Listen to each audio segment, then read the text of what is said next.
दोनों, ये दोनों आरुणि और उपमन्यु दोनों महान शिष्य हुए धौम्य। तो गुरु भक्त आरुणि पढ़ता था।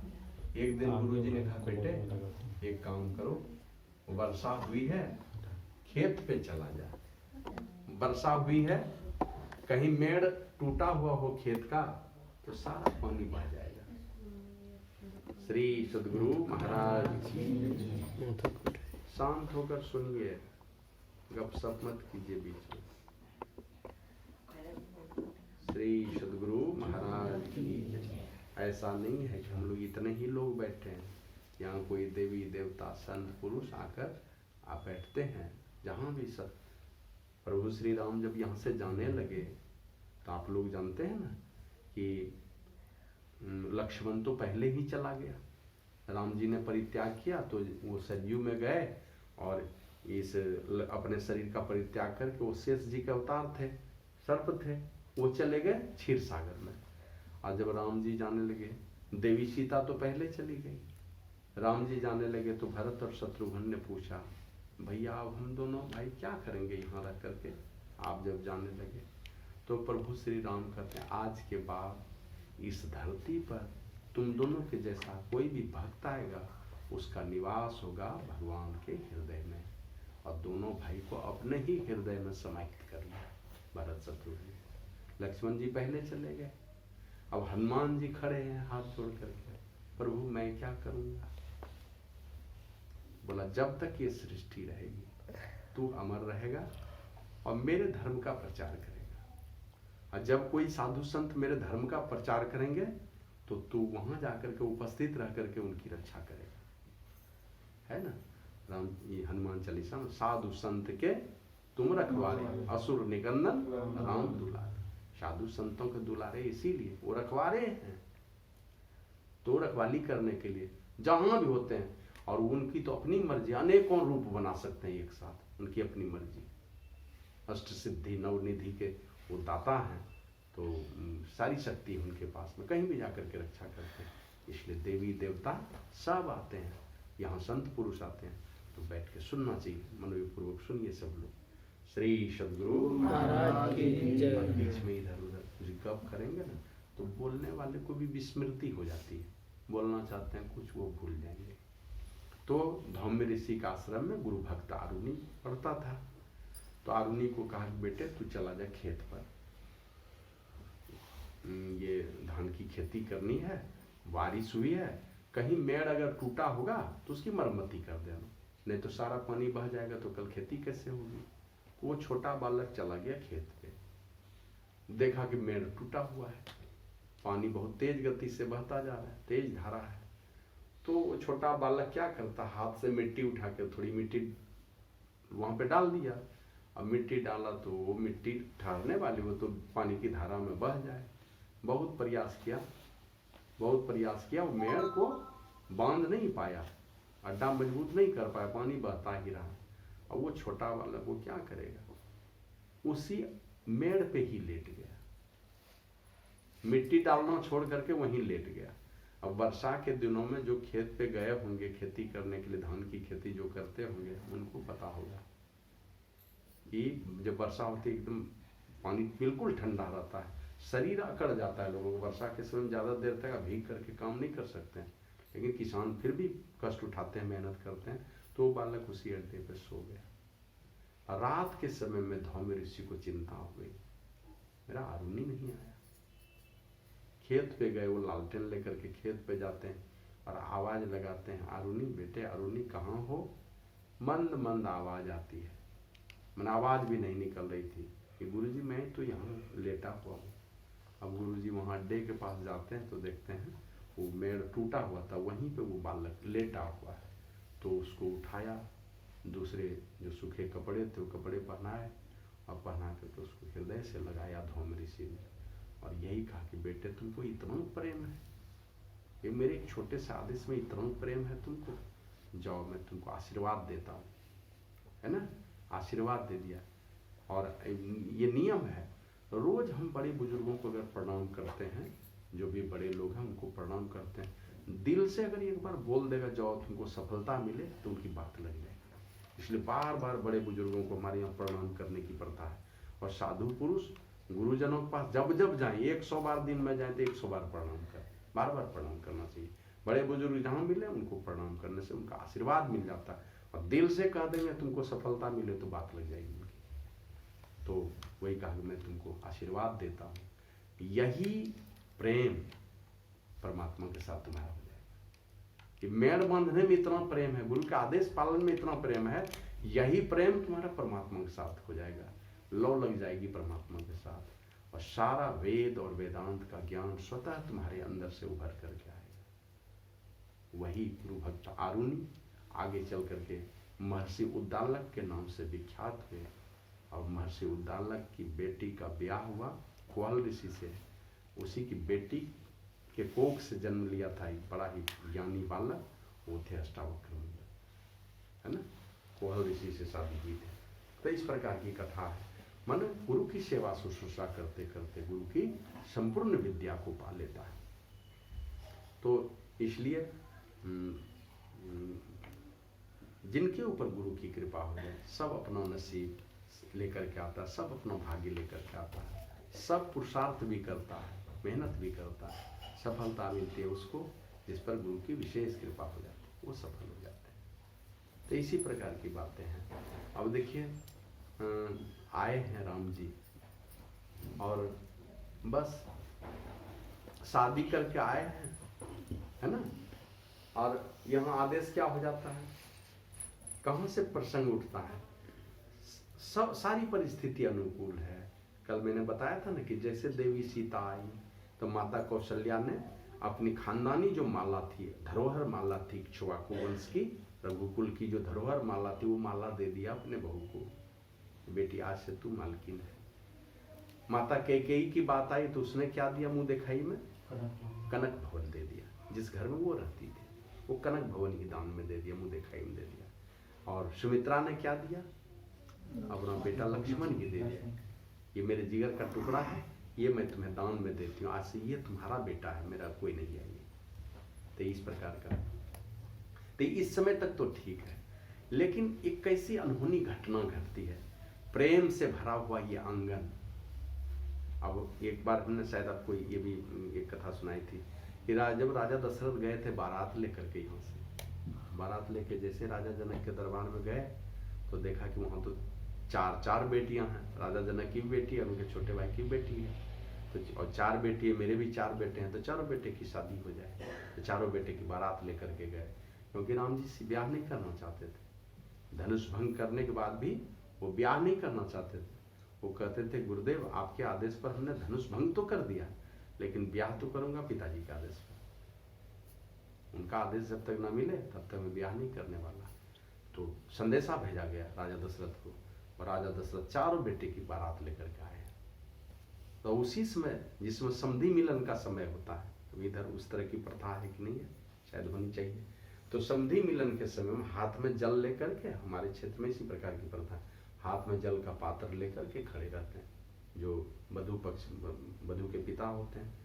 अब ये राजा दशरथ जो ही आगे बढ़े तो वो देखते हैं हमारे समधी साहब के हाथ में तो जल का लोटा है, जल का पात्र है। ये आगे बढ़े जाके राजा जनक को पैर छू के प्रणाम कर लिए। राजा जनक लज्जित हो गए, बोले महाराज ये आपने क्या किया, मैं तो छोटा हूँ, मैं तो क्या है बेटी पात्र हूँ, ये आपने क्या कर लिया। तो राजा दशरथ बड़ी चतुराई से समझा दिए, बोले महाराज मैं तो याचक हूँ, मैंने क्या दिया है आपको, आप अपने जिगर का टुकड़ा दे रहे हैं। आपकी बेटी अगर मेरे घर न जाए तो मेरे कीर्ति को ढोने वाला कौन होगा, मेरे वंश का विस्तार कहाँ से होगा, कौन मेरी कीर्ति को आगे बढ़ाएगा। तो आप दाता हैं, मैं याचक हूँ।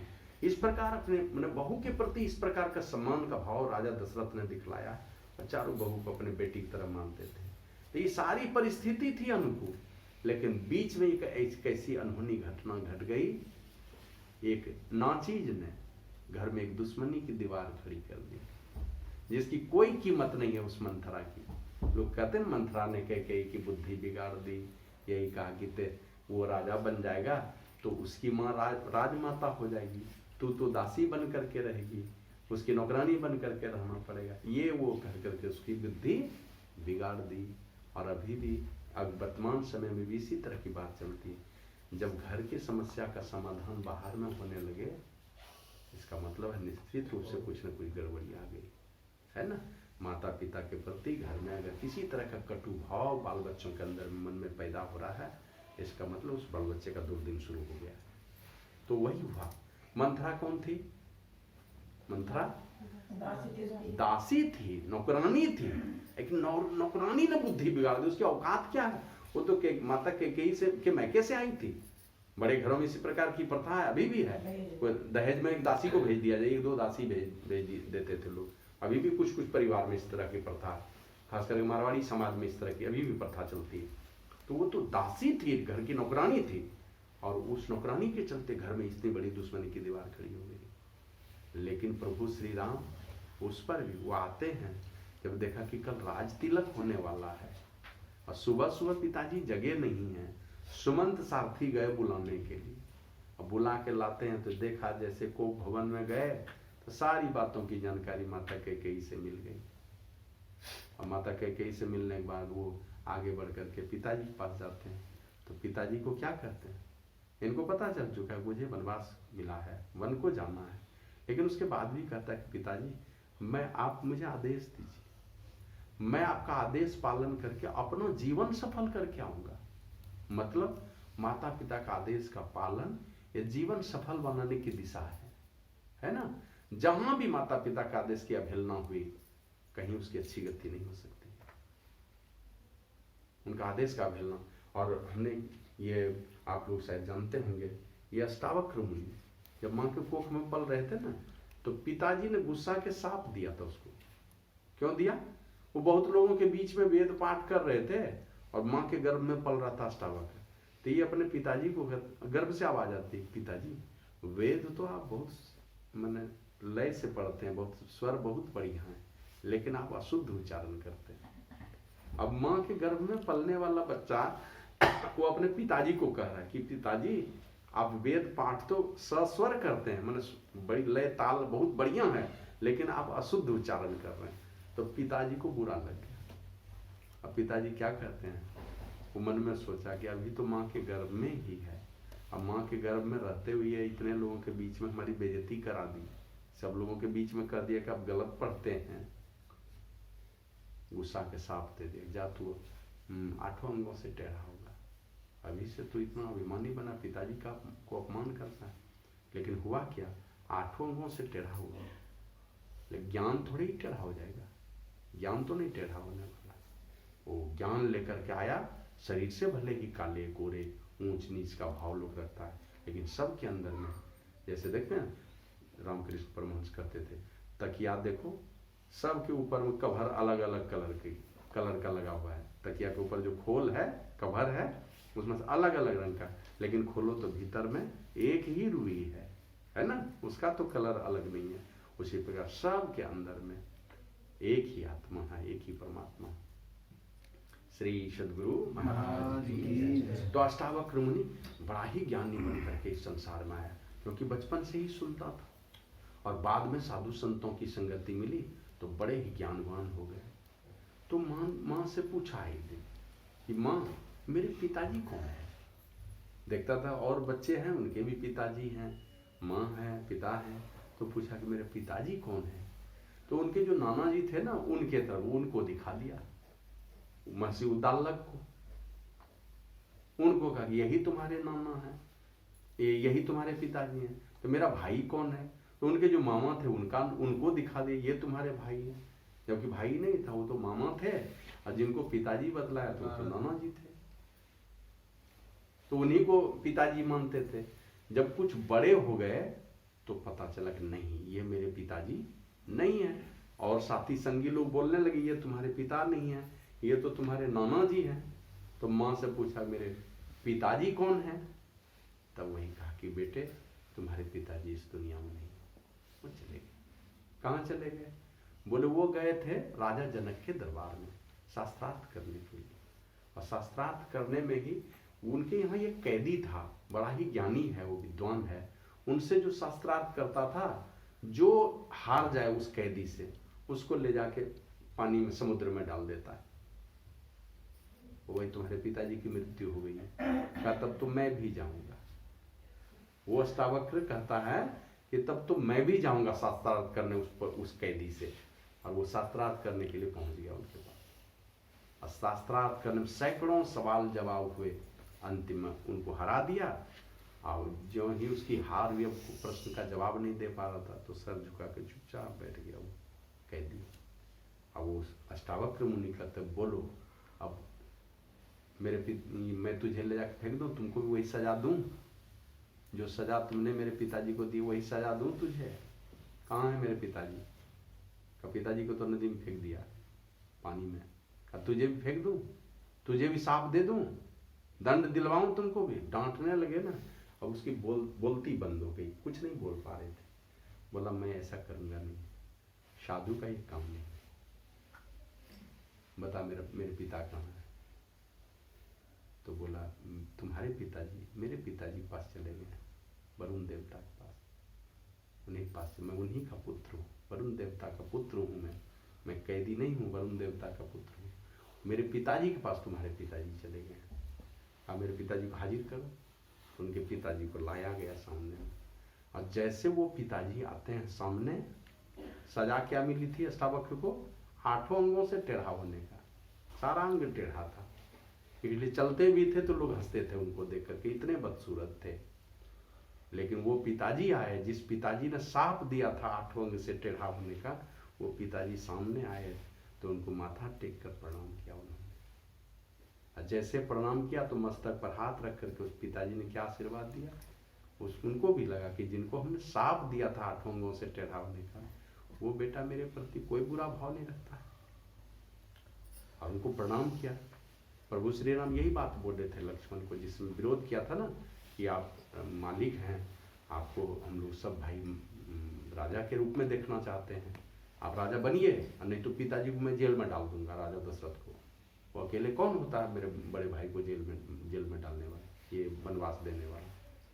तो वही राम जी ने कहा था, भाई लक्ष्मण, ये जो तुम बोल रहे हो, हमारे जो पूर्वज होंगे जहाँ भी होंगे जिस लोक में, वो देखते होंगे सब लोग, तो क्या कहते होंगे, क्या कहते होंगे हम लोगों को, ये क्या हो रहा है? तुम्हें पता है पिताजी के सामने में क्या लाचारी है? 2 लाचारी है। एक तरफ अगर माता कैकेयी को वचन दिए हैं तो धर्म संकट में पड़े हो। और धर्म संकट क्या है? नहीं मानते हैं तो एक तरफ पुत्र मोह है, एक तरफ पुत्र मोह उनका बंधन है, दूसरे तरफ धार्मिक रूप से प्रतिबंध है उसके ऊपर। दोनों तरह की बातें हैं।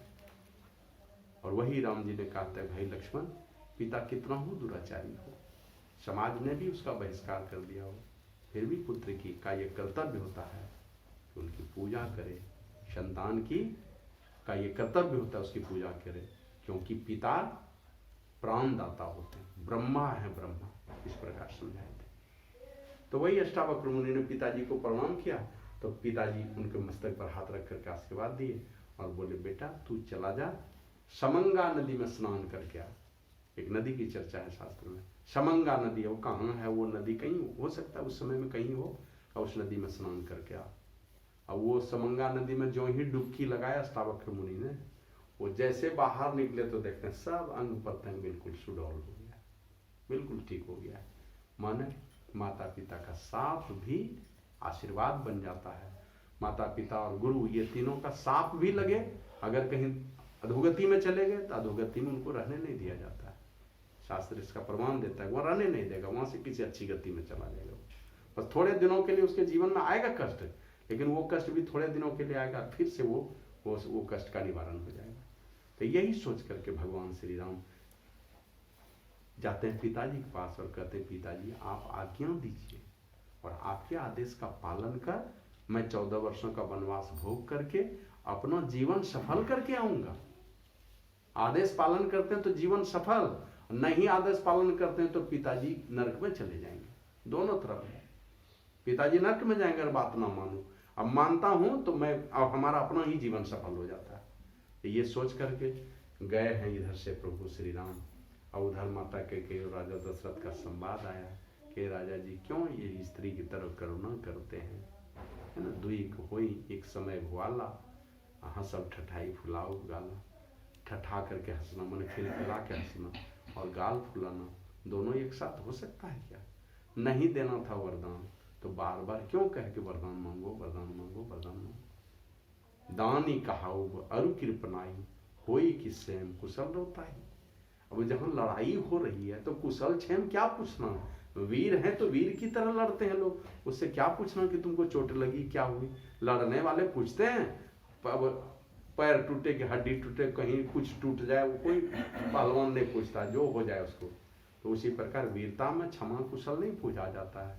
उसी प्रकार दानी करवाना और कंजूसी करना दोनों एक साथ हो सकता है क्या? तो क्यों इस तरह करुणा करते हैं? और कहते कहते एक क्या कहते मर्म भरी बातें माता कई कहती है, जिस पर कम लोगों का ध्यान जाता है। वो कहती हैं, तनु तिय तनय धाम धन धरनी, सत्य संद कहाँ तृण संबरनी। तृण मतलब घास, ये 6 चीजों को घास के समान कहा गया, तृण के समान कहा गया। किसके लिए कहा? जो सत्य प्रतिज्ञ लोग हैं, जिनको अच्छे रास्ते पर, सत्यता के रास्ते पर चलना है, उनके लिए 6 चीजें घास के समान, मतलब तुच्छ है वो। किस कौन क्या किया? कहते तनु मन तन,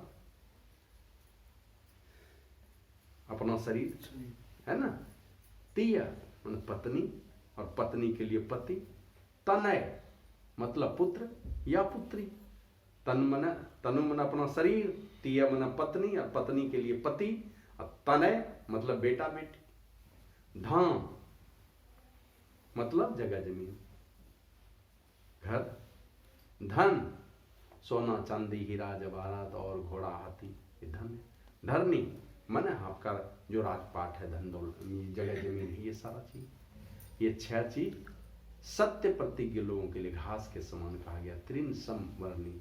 तो मतलब अगर परमात्मा के पिपासु हैं, परमात्मा को प्राप्त करना चाहते हैं, ये 6 चीजों को तृण के समान, घास के समान, मैंने वो नश्वर समझ करके उसका परित्याग करना पड़ेगा।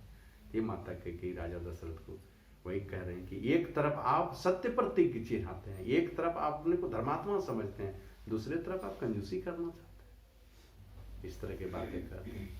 और राम जी जैसे जाते हैं, माता से जैसे सारी जानकारी मिल गई, तो वही माता कैकेयी को प्रभु श्री राम ने, जबकि ये जान गए कि इसी माता के चलते मुझे वन में जाना पड़ रहा है, लेकिन उनको तो ये भी पता है सारा जो भी संसार में जो भी चक्र कुचक्र चल रहा है सब विधि के वशीभूत है, सारा चीज निर्धारित है। ये जो चीज हमने निर्धारित कर लिया वो हमारे जीवन में आना ही आना है। इस निर्धारित में से अगर महापुरुष कहीं मिल जाए, कोई अच्छा रास्ता बतला दें, तो पुरुषार्थ के द्वारा उसको काटा जा सकता है। इधर सिल्क का कपड़ा कहीं बनता है, सुने हैं? नहीं बनता है। हमारे उधर है सिल्क सिटी, भागलपुर को कहा जाता है सिल्क सिटी। सिल्क के कपड़े बनते हैं, बहुत पूरी दुनिया को सप्लाई किया जाता है वहां से, भागलपुर से। नाम है भागलपुर का, लेकिन सिल्क कपड़े का निर्माण होता है मेरे जिले में, गुड्डा में, एक जगह भगैया, वहां पर हमने देखा वो रेशम के जो कीड़े होते हैं ना, तो वो अपने मुंह से एक धागा निकालते हैं, और धागा निकालते निकालते अपने उस धागे से बनता है घर, उसी के अंदर अपने बंद हो जाते हैं। उसको कहते हैं कोकून। हाँ, कीड़े अंदर में बंद है, ऊपर से देखेंगे तो लगेगा कोई पत्थर है, छू के देखेंगे बिल्कुल हल्का है वो, भीतर में कीड़ा है, रेशम का कीड़ा सब में। बड़ा बड़ा ये वो डाक वाला बोरा आता है ना, क्या पोस्टल डिपार्टमेंट में होती है बड़ी, हाँ बड़ी बड़ी, उसी में भर भर करके लाते हैं लोग जंगल से, और ला करके वो बड़ा बड़ा कट्टा में बड़ा बड़ा वो डाक वाला जो बोरा होता है उसमें भर करके लाते हैं, खौलता हुआ पानी में सीधे डाल देते हैं उसमें। अब हजारों हजार लाखों लाख कीड़े एक एक दिन में मरते हैं, जो उसके अंदर बंद है सब मर जाएगा, खौलते हुए पानी में डाल दिया। और जो कीड़ा अंदर मर गया, अब उस कोकून का एक धागा पकड़ के खींचेगा तो ये 2-4 किलोमीटर 5 किलोमीटर तक एक ही धागा चला जाएगा, इतना लंबा लंबा धागा निकलता है उससे, उसी से महीन महीन सिल्क तैयार होता है। और जिस रेशम के कीड़े को पता चल जाता है मेरी जान जाने वाली है, तो पहले उस कोकून को काट के निकल जाता है, बाहर हो गया, मतलब जिस कोकुन में छेद हो गया इसका मतलब कीड़ा उससे बाहर निकल गया, और जिस कोकुन को काट दिया उसका धागा लंबा नहीं निकलेगा, छोटा छोटा धागा निकलेगा, उससे सिल्क का मोटा मोटा कपड़ा तैयार होता है, चादर बनाते हैं लोग। तो उसी प्रकार सारा चीज विधि के विधान विधाता के अधीन है, लेकिन आपका जो पुरुषार्थ है ये अधीन नहीं है, और पुरुषार्थ करेंगे आप वहां से अपनी दिशा बदल सकते हैं। जैसे कल हमने बतलाया सावित्री के नसीब में क्या था, विधवा हो जाना, यही नसीब में था, लेकिन नारद बाबा की कृपा हुई और पुरुषार्थ दिखलाया तो क्या हो गई, सत्यवान को यमराज के घर से लौटा लिया, है ना। तो वो राम जी को पता है, ये सारा चीज निर्धारित है, जाना है उधर ही, क्योंकि वहां तो माता सबरी को उनके गुरुजी वचन देके गए हैं, शर्भंग ऋषि इंतजार कर रहे हैं, वहां माता अहिल्या का उद्धार करना है, इस तरह बहुत सारी घटना हुई घटी है जंगल में। तो इन ये सारे काम उन्हें करने हैं। तो वही प्रभु श्री राम माता को जाकर के कहते, माँ ये तो मेरा सौभाग्य है कि भरत राजा बने, मैं वन में जाऊं। और गदगद वो इसलिए हैं कि पिताजी तो राजमहल में रहते हैं, ऋषि मुनियों से दूर हैं, वो आएंगे ही नहीं राजमहल में, ऋषि मुनि क्यों आएंगे यहाँ, उनको मतलब क्या, वो तो जंगल में है, कहीं रहते हैं, अपने मर्जी से रहते हैं। गृहस्थ तो अपना अवभाग्य समझता है जब कोई साधु संत घर पर आते हैं। तो उनको लगा कि मेरे पिताजी नहीं जा पाते ऋषि मुनियों के पास, तो हमें चलना चाहिए, वहां चल करके आध्यात्मिक शक्ति लेनी चाहिए, आध्यात्मिक ऊर्जा लेना चाहिए। ये सोच करके वो जंगल में जाने के लिए तैयार है, और यही कहते, माँ ये तो मेरा सौभाग्य है कि मेरा छोटा भाई राजा बनेगा, और दुनिया के लोग कहेंगे कि मैं अयोध्या के राजा का बड़ा भाई हूँ, और भरत है भी संत, वो राजा बनेगा, सारी प्रजा का ख्याल करेगा, क्योंकि संत का स्वभाव ही है ना। परोपकार वचन मन काया, संत सा स्वभाव खगराया। संतों का ये स्वभाव है, परोपकार वचन मन काया, दूसरे का उपकार वचन से, मन से और शरीर से, संतों का ये स्वभाव है। तो ये सब कह करके अपनी माँ को कहते, तनय माँ तू पितु तो सनिहारा, दुर्लभ जननी सकल संसार। ऐ मेरी माँ सुनो जननी सो सुत बड़भागी, जे पितु माँ तू वचन अनुरागी।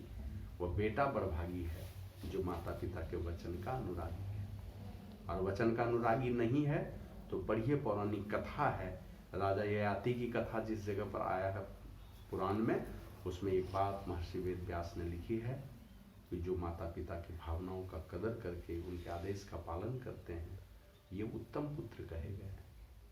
माता पिता की भावनाओं का कदर करके जो उनके आदेश का पालन करते हैं, भावनाओं का कदर करना क्या है, श्री सद्गुरु महाराज की जय। भावनाओं का कदर करना, आदेश भी नहीं लेना पड़े, चाहते क्या है वो। राम जी को पता चल गया, केवल पिताजी माँ ने वरदान मांग लिया है, बस यही भावना है माँ की कि हम वन में जाए, पूछा नहीं मुझे वन में जाना है। और राजा दशरथ ने एक बार भी नहीं कहा कि राम को वन जाने के लिए, यही कहा कि तुम्हारी माँ अनीति वाला काम कर रही है, तुम्हारी माँ गलत काम कर रही है, तुम मुझे जेल में डाल दो, तुम सेनापति हो, तुम मालिक हो, सारी सेना के तुम मालिक हो, और तुम्हारी माँ मुझसे गलत काम करवा रही है, तुम मुझे जेल में डाल दो और तुम राजा बन जाओ, कोई तुम्हारा विरोध नहीं करेगा। लक्ष्मण भी कह रहा है मैं पिताजी को जेल में डाल दूंगा, कौन होता है वो करने वाला। लेकिन राजा दशरथ तो बार बार यही कहते रहे कि कैकेयी ऐसा मत करो, तू भरत को राजा बनाने का वरदान मांग ली, ठीक है कोई बात नहीं, लेकिन दूसरा वाला वरदान बदल लो, राम को वनवास भेजने वाला वरदान मत मांगो, उसको भी रहने दो यहीं पर, वो भी यहीं रहेगा। और यही कहा था राजा दशरथ ने, ये दोनों मेरी आंखें हैं, भरत और राम ये दोनों मेरी आंखें हैं, इन्हीं के द्वारा मैं संसार का संचालन करता हूँ। समझ रहे हैं, दोनों ये दोनों मेरी आंखें, माने एक भगवान है, दूसरे संत हैं, एक तरफ परमात्मा की कृपा, दूसरी तरफ संतों की दया, दोनों चाहिए। अव्यक्त रूप में परमात्मा की कृपा चाहिए, व्यक्त में संतों की दया चाहिए, और इन दोनों को क्या आश्रय जो चलता है संसार में, कभी उसकी जीवन नहीं या कहीं गलत किनारे से नहीं टकराती, हमेशा बीच में चलती रहेगी। मतलब दुख और सुख का थपेड़ा दोनों से बचता रहता है, एकदम बीच का रास्ता उसको मिलते रहता है। मन दुख की भी घड़ी आएगी तो उसके पास परमात्मा के कृपा का इतना बल रहेगा, संतों के दया का इतना बल रहेगा, उस दुख को भोगने की क्षमता रहेगी उसके अंदर में, और सुख आया तो सुख में उतावला नहीं होने वाला। तो वही कहते हैं, हे मेरी माँ श्री सद्गुरु महाराज।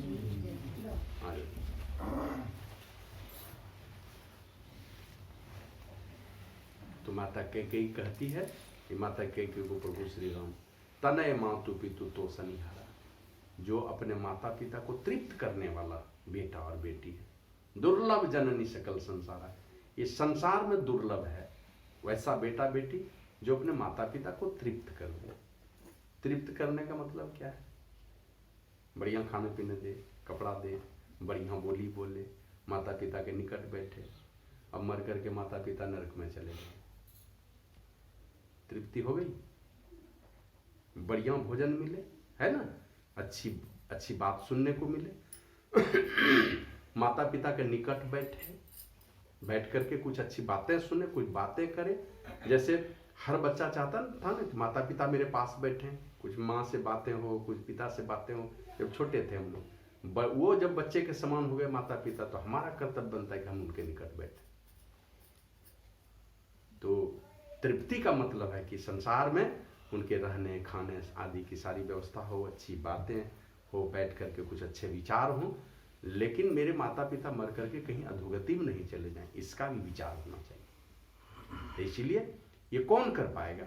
अच्छे माता पिता, अच्छे बच्चे आएंगे घर में, चरित्रवान बच्चे आएंगे, परमात्मा के भक्त बेटे बेटियां आएंगी, तब तो अपने माता पिता को उद्धार कर पाएगा, अपने माता पिता को अच्छी दिशा दे पाएगा। और जिस खानदान में एक भी भक्त बेटा बेटी आ गया, माता पिता नरक में भी पड़ा है, तो इनकी कृपा से उसका उद्धार हो जाएगा। हम लोग भागवत महापुराण में देखते हैं, जब कथा होती सुनने में कितना बढ़िया लगता है। सुन लिया, लेकिन सुनने के बाद कभी विचार किया कि एक भाई गोकर्ण, दूसरा भाई धुंधकारी, दोनों सहोदर भाई था क्या? एक ने गौ के पेट से जन्म लिया, एक ने धुंधली के कोख से जन्म लिया, लेकिन एक ही बाप का बेटा है। और जब जन्म होता दिए एक भाई प्रेत बन गया मरने के बाद, क्योंकि जीवन काल में ही वो प्रेत था। समझ रहे हैं? जीवन काल में प्रेत माने खाना गंदा था, खाना पीना गंदा था, चाल चलन गंदा था। छोटा जब 4 साल का था धुंधकारी, वो दूसरे के घर में घुसता था, कहीं देखा किसी बच्चे को पालना पर अगर कहीं सो रहा है, गोद में उठाता था, ले जा कांटे में फेंक देता था, नदी में फेंक देता था, दुधमुहा बच्चा को उठा उठा फेंक देता था। बचपन से ही शरारती था। तो ऐसा नहीं कि मरने के बाद वो प्रेत बना था, वो जिंदे में प्रेत था। माँ की इतनी पिटाई की, माँ जाके कुएं में डूब करके मर गई। पिताजी को इतनी गाली एक दिन इतनी गालियां दिए वो धुंधकारी, तो वो चला गया जंगल, बैठ के रो रहे थे, तो उधर से गोकर्ण आया। गोकर्ण ने कहा, पिताजी किसके चक्कर में पड़े हैं आप? कौन बेटा और कौन पत्नी, किसके चक्कर में पड़े? जाइए तपस्या कीजिए, परमात्मा का ध्यान कीजिए, परमात्मा आपको अपनी गोद में बिठा लेंगे। तो उनके पिताजी जंगल में तपस्या करते हुए शरीर छोड़ दिए जंगल में। बाद में भाई के विषय में पता चला कि गंदा खान पान था, 5-5 वेश्या को ले आया घर में। तो सब लोगों ने क्या किया, देखा कि एक दिन चोरी करके कहीं से बहुत सारी संपत्ति लेकर के आया है। तो डर हो गया उन सारी वेश्याओं को, भी पता नहीं ये पकड़ा जाएगा तो हम लोग भी फंस जाएंगे।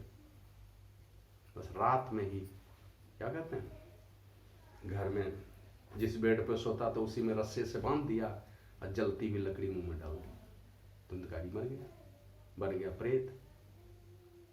अब गोकर्ण है उसका भाई, अब उसको चिंता हो गई कि मेरा भाई, हमने माता के नाम पर, पिता के नाम पर, भाई के नाम पर पिंडदान कर दिया गया जी में जाके, तो मुक्ति हो जानी चाहिए। पिंडदान करके लौटा गोकर्ण अपने घर में, और अंधकार में, जब अंधेरी रात हो गई उस समय घुसा अपने घर में कि कोई देख नहीं ले। घर घुसा तो देखता है घर में कोई नहीं है, माता पिता भाई सब दुनिया से चले गए। अब रात को जैसे वो सोना चाहते हैं, एक विकराल रूप बना के, कभी भैंसा का कभी सुअर का रूप बना के एकदम क्या कहते हैं, कर्कश आवाज निकाले डराने के लिए। ये भला डरने वाला है? जो साधु पुरुष आया है दुनिया को अभयदान देने के लिए, वो भूत प्रेत के डराने से डरने वाला है? वो पैटा पड़ा है बिछावन पे, तो तब पूछता है कि तुम कौन हो? अब बोल नहीं पाता है, आंखों से आंसू ढर ढर गिर रहे हैं और वो रोए जा रहा है, मुंह से बोली नहीं खुलती है। तो थोड़ा सा जल लेकर के अभिमंत्रित करके उसके बदन पर छिड़क दिया, बोली खुल गई। तो पूछता है तुम कौन हो? बोला मैं तुम्हारा भाई धुंधकारी हूं। तो तुम्हारी ये गति क्यों हो गई? तुम्हारे नाम पे तो हमने गया जी में पिंड दे दिया है, पिंडदान किया माता पिता और तुम्हारे नाम पे। बोला कितनी बार? एक बार। बोला 1000 बार भी करोगे तो मेरी मुक्ति नहीं होने वाली। कहा तो फिर क्या करूं? कहा कोई उपाय करो। मेरे पूरे शरीर में आग लगी हुई है, पूरा जल रहा है मेरा शरीर। स्थूल शरीर तो नहीं है लेकिन सूक्ष्म शरीर जलता है। एक ही शरीर तो नहीं है। शास्त्र प्रमाण है कि इस शरीर के अंदर में और 4 शरीर है। ये तो स्थूल शरीर है, फिर सूक्ष्म शरीर है, कारण शरीर है, महाकारण शरीर है, कैवल्य शरीर है। जैसे बाहर से देखते हैं प्याज को, लगता है बस बिल्कुल ठोस है, लेकिन उखाड़ते चाहिए एक एक छिलका उखाड़ते जाइए, देखिए कई छिलके अंदर से निकलते हैं, अंतिम सॉलिड निकलेगा सबसे अंदर में। तो उसी प्रकार इस शरीर के अंदर में और भी शरीर है, और वही शरीर के विषय में कल मैं चर्चा कर रहा था। हम लोग तो नहीं देख पाते, लेकिन सावित्री देख रही थी ना कि हमारे पति के सूक्ष्म शरीर को निकाल कर लेके जा रहा है। कौन लेके जा रहा है?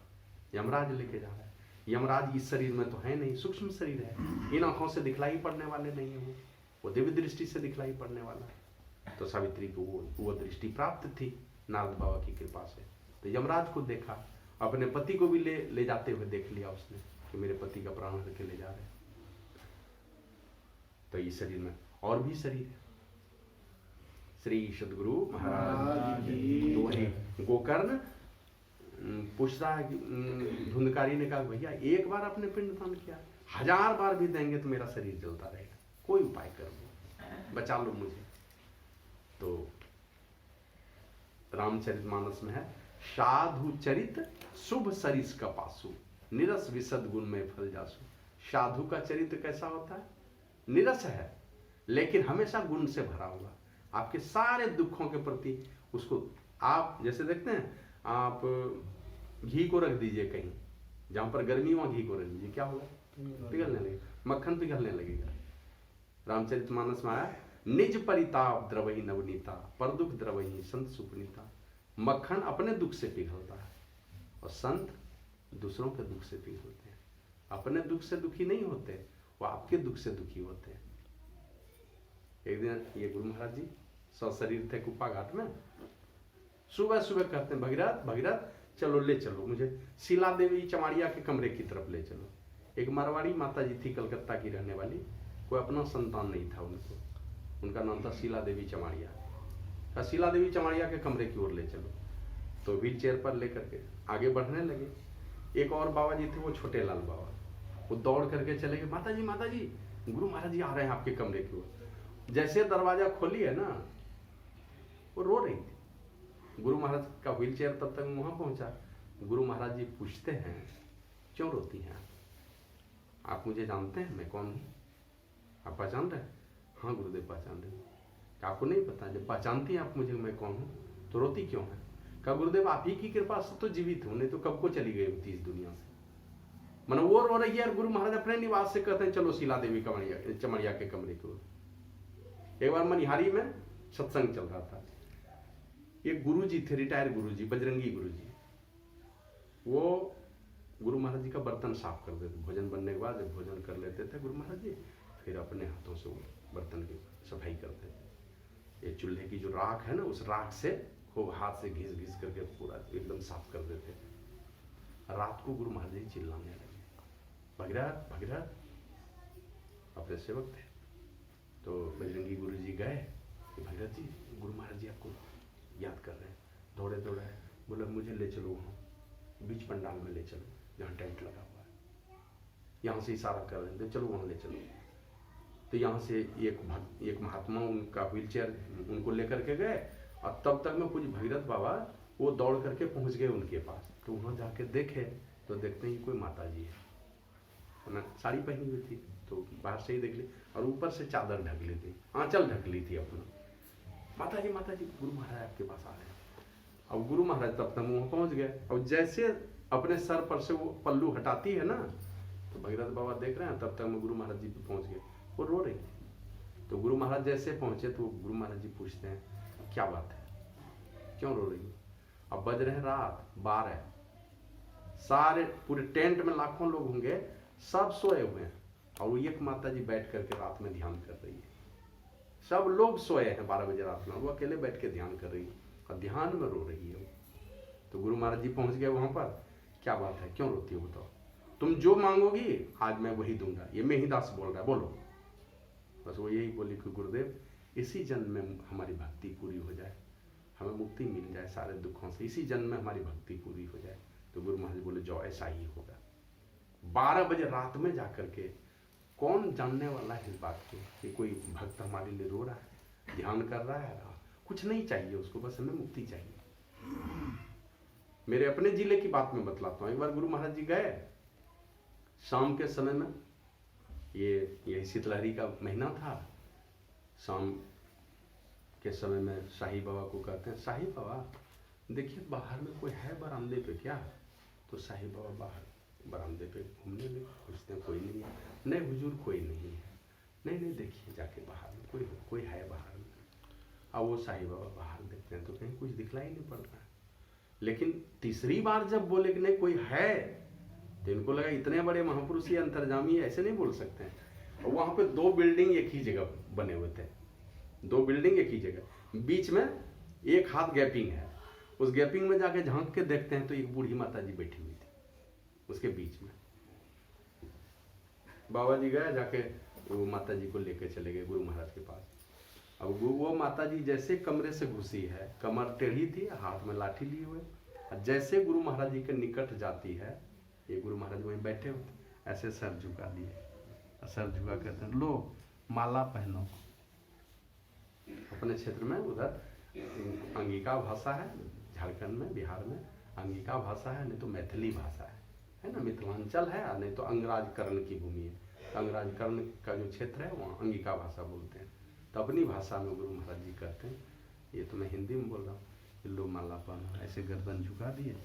और वो माई जो थी अपने आंचल पल्लू में सुबह ही माला बना करके अपने पल्लू में बांध के रखी और संकल्प लेके रखी थी कि जब तक गुरु महाराज जी को मैं माला नहीं पहनाऊंगी तब तक अन्न जल ग्रहण नहीं करना।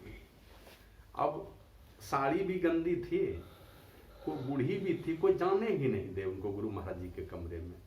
लेकिन गुरु महाराज जी शाम के समय में वो अंतर्जामी गुरुदेव वो बोले बाहर में देखो कोई है, उनको बुलवा के कहते हैं लो माला पहनो। पल्लू खोल के और गुरु महाराज जी के गले में डालती है जैसे, तो गुरु महाराज जी कहते हैं अब प्रतिज्ञा पूरी हो गई ना, जाओ अब अन्न जल ग्रहण करो। अब इतना कहना था तो वही शाही बाबा ये बात सुना रहे थे, बोलते बोलते वो खुद ही रो पड़े। तो वही बोले ऐसे दयालु थे हमारे गुरुदेव महापुरुष। तो ये संत हमेशा दूसरों के दुख से पिघलते हैं। तो वही प्रभु श्री राम अपनी माता को कहते हैं, माते ऐसा बेटा संसार में बड़ा दुर्लभ है जो अपने माँ बाप को तृप्त कर दे। मन जिस प्रकार गोकर्ण ने धुंधकारी को मुक्ति दे दी, भाई है उसका, भाई ने पहले भक्ति करके शक्ति अर्जित की तो अपने पापी भाई का भी उद्धार कर दिया। उसी तरह घर में बेटा बेटी बढ़िया चरित्र वाला, बढ़िया भक्ति करने वाला भक्त बेटा बेटी होगा, वही तो अपने माता पिता को नरक से भी निकाल करके मुक्ति दे सकता है।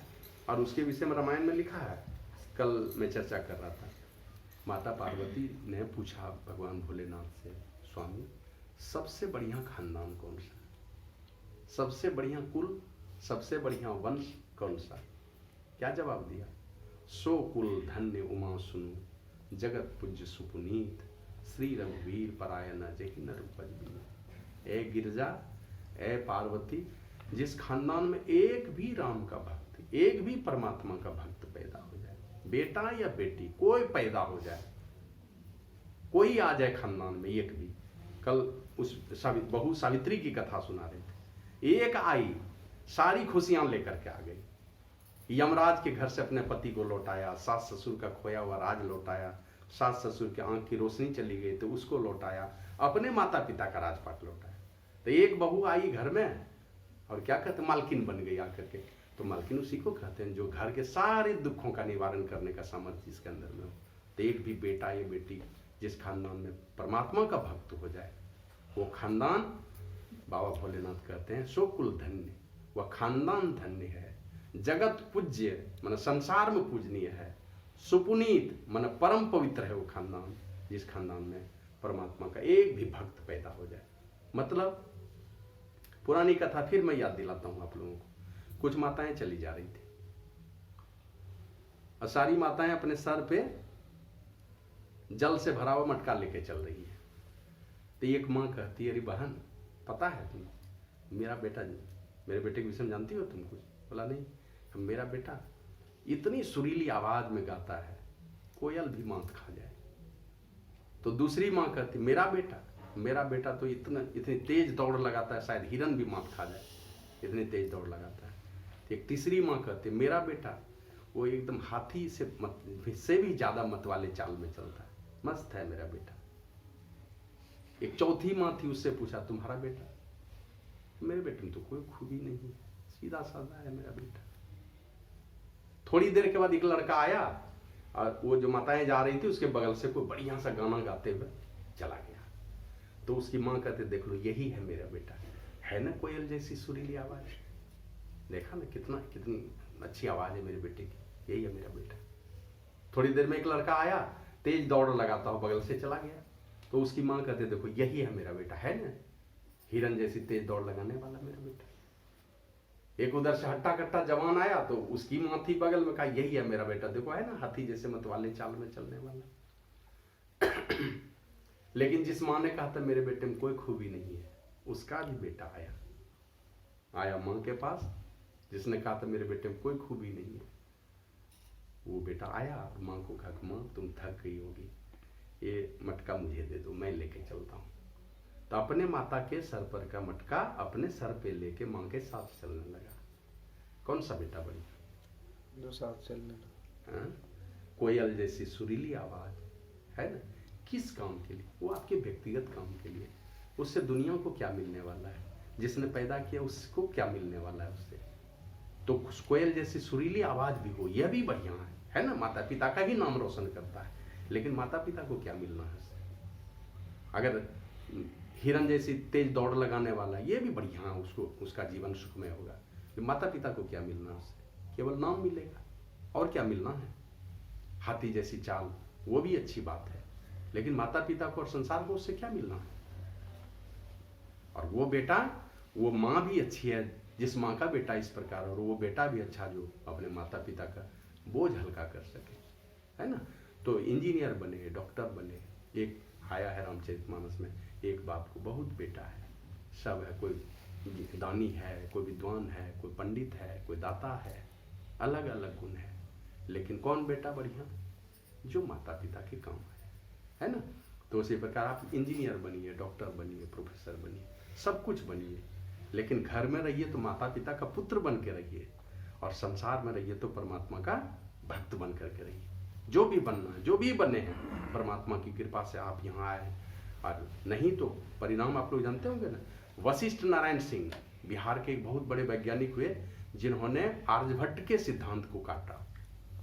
उससे बड़े वैज्ञानिक, मतलब कोई वैज्ञानिक तब बड़ा माना जाता है जब नया कोई सूत्र लाता है संसार में, या दूसरे वैज्ञानिक के बनाए गए सिद्धांत को काटने का सामर्थ्य रखता है, तब वो बड़ा वैज्ञानिक कहा जाता है। तो आर्यभट्ट के सिद्धांत को काटने वाला वशिष्ठ नारायण सिंह आया है बिहार में, और अंतिम में विस्मृति की अवस्था में, पागल की अवस्था में मिले थे, और अंतिम में मर गया। गुरु महाराज कहते थे तुम बहुत बलशाली हो, भला हो, बहुत विद्या है, भला होगा, बहुत धन है, भला होगा, बहुत प्रतिष्ठा है तुम्हारे पास, उससे भी भला होगा। मतलब बल से भला, विद्या से भला, धन से भला, और प्रतिष्ठा से भला। लेकिन शरीर रहते कभी देखोगे शरीर का बल खत्म हो जाएगा, बीमारी हो गई, शरीर खत्म हो गया, है ना। पीटी उषा के विषय में जानते हैं ना, तेज धाविका थी, दौड़ नहीं पाती है। सब क्रिकेटर, अधिकांश क्रिकेटर को गठिया का शिकायत हो जाती है, गठिया की बीमारी हो जाती है, जोड़ की में दर्द की बीमारी हो जाती है।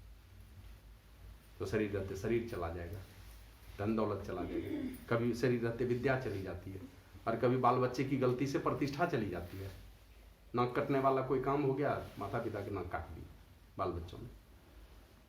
तो कहा कि इन सारे चीजों को और अस्थायित्व देने का काम करता है वो कौन? वो है परमात्मा की भक्ति। तो वही माता कैकेयी को प्रभु श्री राम कहते हैं, ऐ मेरी माँ, माता पिता को तृप्त करने वाला बेटा बड़ा ही तनय मातु पितु तो सनिहारा, दुर्लभ जननी सकल संसार। इस संसार में बड़ा ही दुर्लभ है माता पिता को तृप्त करने वाला बेटा।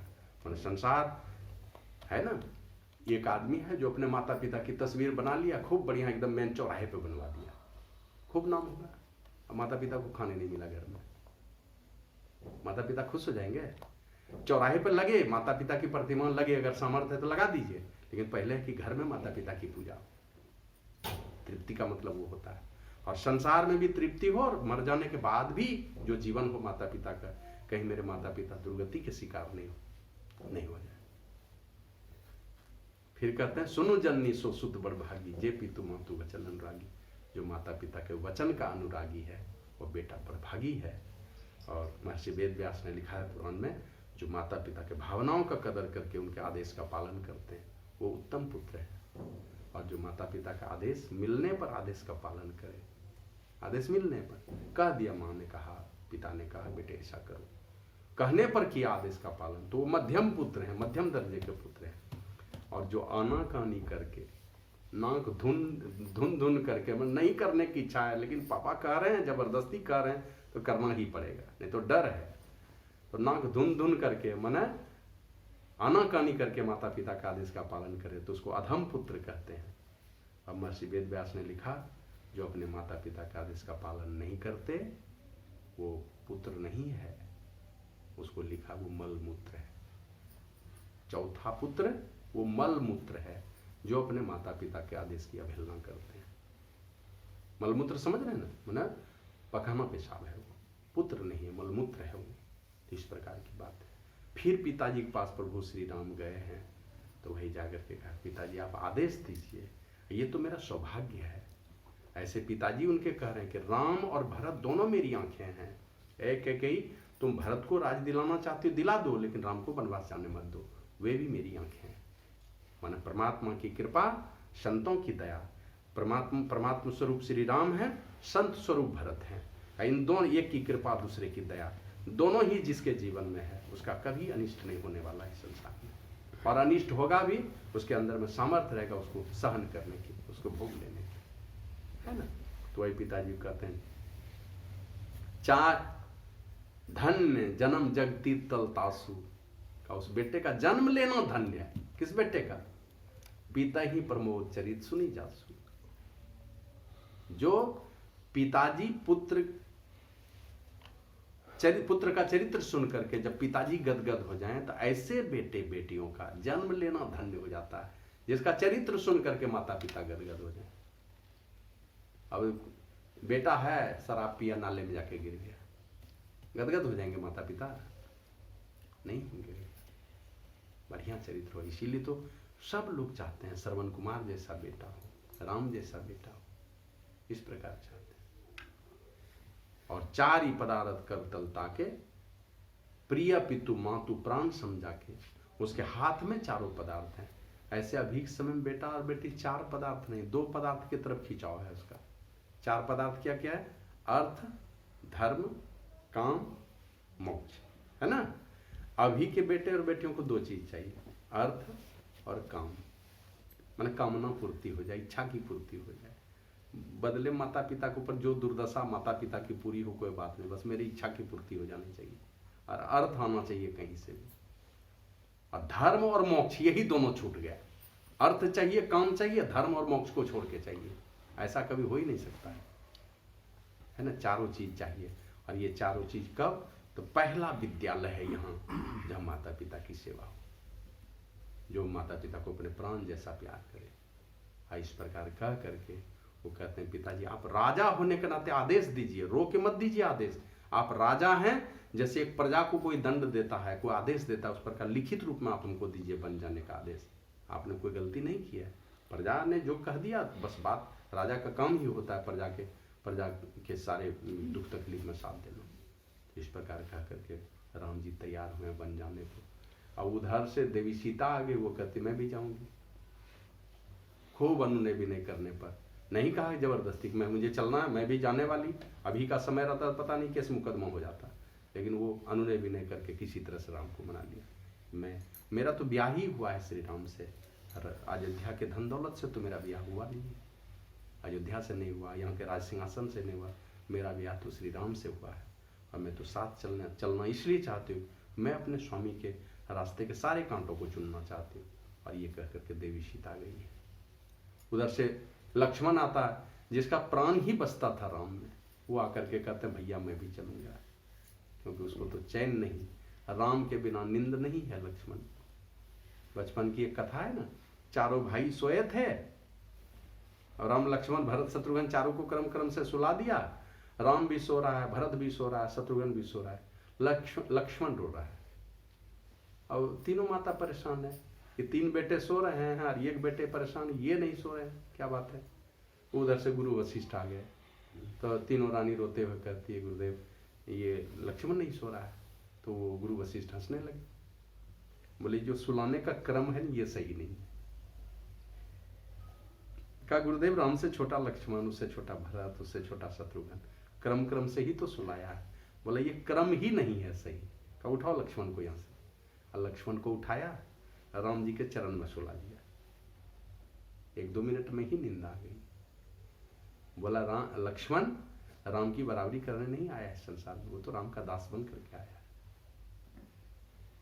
हर भाई को, छोटे भाई को लक्ष्मण के समान और बड़े भाई को राम के समान, इस प्रकार का विचार। तब तो वो अयोध्या, हर आंगन अयोध्या बने अगर इस प्रकार भाई भाई में प्रेम हो तो चरण में वो तो राम का दास बन करके आया इस दुनिया में। तो वही लक्ष्मण का था, भैया मैं कहा कि अरे वनवास तो मुझे हुआ है, माँ क्या कहेगी, अगर तुम चलोगे मेरे साथ तो माँ क्या कहेगी। उधर से माता आई तो माँ क्या कहती है कि बेटे इस जन्म में मैं तुम्हारी माँ हूँ, इसके पहले मैं नहीं थी तुम्हारी माँ और इसके बाद भी नहीं रहूंगी मैं तुम्हारी माँ, लेकिन ये श्री राम ये सदा सर्वदा तुम्हारे सर्वस्व हैं। और वही कहा, राम प्राण प्रिय जीवन जी के, स्वार्थ रहित सखा सभी के। ऐ मेरे पुत्र, ये राम तो सारे जीवों के जीवन हैं, सारे जीवों के प्राणों के आधार हैं, और स्वार्थ रहित सखा सभी के, निस्वार्थ प्रेम करने वाले सबके मित्र हैं।